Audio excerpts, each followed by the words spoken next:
That's right. Coming here from the C4 Studios. Wow. Deep Jefferson County. By the river, the same river that bore in the Morse Mill Motel. It wasn't built, it was born. That's freaking intense, man. Yeah, let's hear the story. Fade out. Gene. Morse Mill Motel. All right, man. So, the Morse Mill Motel, you're going to tell us all about this. This is something that you've been kind of excited about. You have been genuinely, you've been genuinely excited about telling this story. And you really love the history of this hotel, so. Because the hotel has a unique history, Kevin. It Drop it on us. High on the ground above the big river, and it goes back centuries. We've seen this thing. It goes back centuries. Turn up the levels, Kevin. Producer man. Of this? No. Of me and the story of the Morse Mill Motel. All right. We start with the elite of St. Louis visiting often. When did they visit? Early 1900s. They came here for the luxury and the leisure and the limestone and the cool river bottoms. What they got was not the same. The guests came from all over, Kevin. They came from all over the world. It's true, and it's documented to this day. It included Africa and Switzerland. Holy shit. Switzerland's not super scary, but Cuba, the Philippine Islands, and the Bombays, India, London, England, Berlin, Germany, Austria, and Hong Kong. China. You want Pepsi or Boof? I want a Boof and a Pepsi. Pepsi. As I read through the articles, one of my personal favorites from the motel was marked in the register. It was on Saturday, September 5th of 1931. Zorma and her special trained seal, Suzanne, stayed at the hotel. They run a pass-through along the route. Farty far. But they were heading west, and they stopped in. The famous guests don't stop there. That's the beginning, Kevin. They include black and white film stars like Clara Boyd and Betty Boop.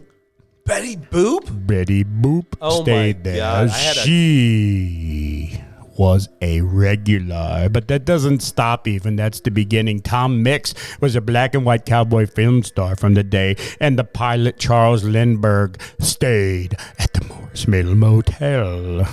That guy is rad. He's rad, but he's also dead, so that's spooky. You know who else? You know, it's an open question, so I'm going to move on quick so it's not awkward. Bob Newhart. Nice. Don't be cute. It was Al Capone. Al Capone himself stayed at the motel. Now, this is one of the marked residents for a short time at the hotel. Al Capone came here. You know why he came here? Many reasons, but one was hookers. The cool breeze. Oh, yeah. On the big river. Heck yeah, and man. It was right at the bend to where it picked up current and ran so much swift it began, and it continued on from that point. But that wasn't just the current that brought him there. The other thing, the biggest thing, was the luxury. It was said Al Capone would take an entire room of the motel, and he would fraternize, and he would order in food from, well, downstairs. Truth. But that's true. Okay. And he would stay and stay. And the reason he found such shelter here during Prohibition, during a time of persecution, during the time when the American government was trying to squish, I say, the normal man, the normal alcohol boozing man. Well, at that time, Al Capone was man number one. He's the numero uno, the one they wanted, the big kahuna, if you will. And he stayed at the Morse Mill Motel because the protection from enforcement. That's right. As a matter of fact, we both know that the Hillsborough, the county seat of Jefferson County, was just minutes away as we know it today. But back then, the terrain was so rough. It was so dangerous. It was so critical that Al Capone knew he could stay there and flag his middle prohibition-y finger at the Jefferson County Mountie brown-shirt Nazis that they were, in complete comfort on his other side of the river, because they did not have boats to cross, even though it's 17 foot wide. It was a long way back then, Kevin. Yeah. But no, the county Mounties were scared. They were scared. Now, we should move on. Mm-hmm. We should move on because Jesse James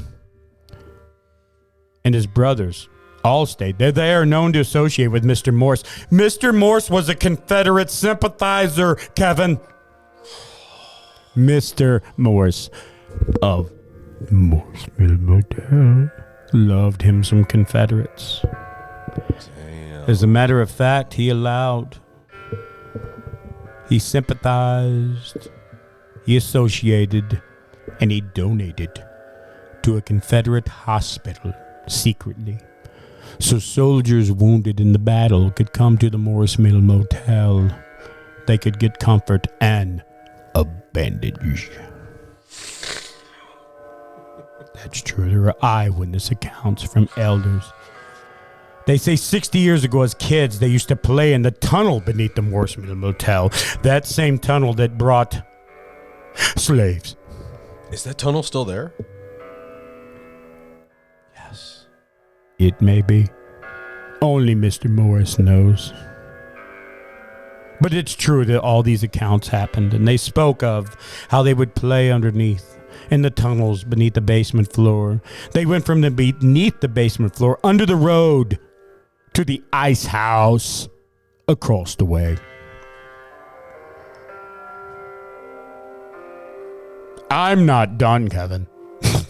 Keep going. Tell me more. So chilling. Bertha Clifford lived nearby and worked there. She was one of the first female serial killers, and it's true. Murderers. In the nation. That's right.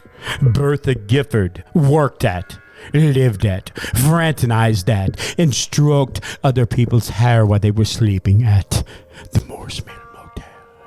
Morse Mill. She would kill numerous children, and adults with arsenic. Please, if you don't believe this is true and you think this history is made up as a mockery and a joke, Bertha Gifford, Morse Mill, please Google. You'll soon understand. Don't take my word for it. It's no lie.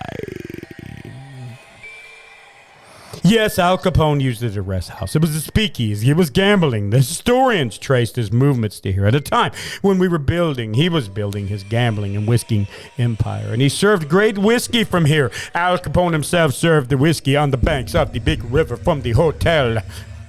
It's all true. He served such great whiskey, and some of it would still exist on the shelves today, say grandparents of those who had grandparents who knew that.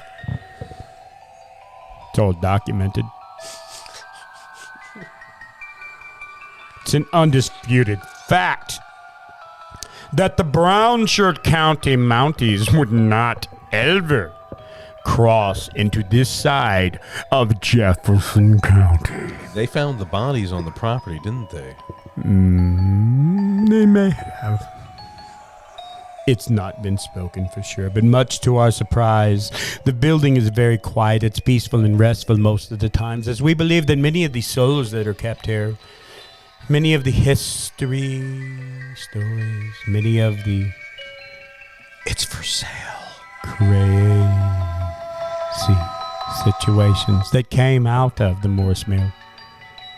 We all know it was many years ago. It should be up to you to decide if the history remains. If you would like to feel it and touch it and own it, we can set up a showing for you. Do you want to go see it? All floors, including the tunnel.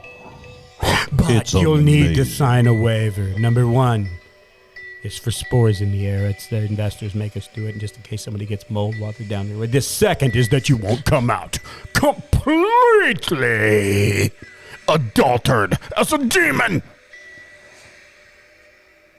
We don't think the second will happen, but it is a disclaimer. Yeah. You get it. Visit us next time for another journey into that shit spooky and for sale in the county.